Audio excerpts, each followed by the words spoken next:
ஒரே நாடு ஒரே தேர்தல் மசோதா தாக்கல் செய்யப்பட்டிருக்கும் நிலையில் அதனை ஆதரிக்கும் மற்றும் எதிர்க்கும் கட்சிகளின் விவரங்களை பார்க்கலாம். நாடு முழுவதும் ஒரே தேர்தல் நேரத்தில் தேர்தல் நடத்தும் முறையை கொண்டுவர மத்திய அரசு முனைப்பு காட்டி வருகிறது. அது தொடர்பாக தாக்கல் செய்யப்பட்டுள்ள மசோதாவை ஆளும் பாஜக, அதன் கூட்டணி கட்சிகளான தெலுங்கு தேசம், ஐக்கிய ஜனதா தளம், லோக் ஜனசக்தி, குடியரசுக் கட்சி ஆகியவை ஆதரிக்கின்றன.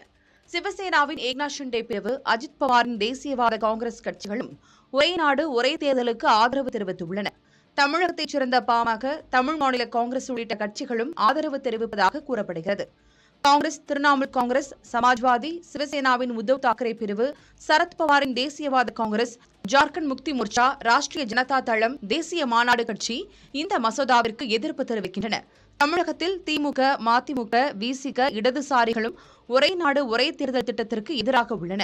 அதே சமயம் பாரதிய ராஷ்டிரிய சமிதி, ஒய்எஸ்ஆர் காங்கிரஸ், ஆம் ஆத்மி கட்சி, பிஜு ஜனதா தளம் ஆகியவை தங்கள் நிலைப்பாட்டை தெரிவிக்காமல் உள்ளன.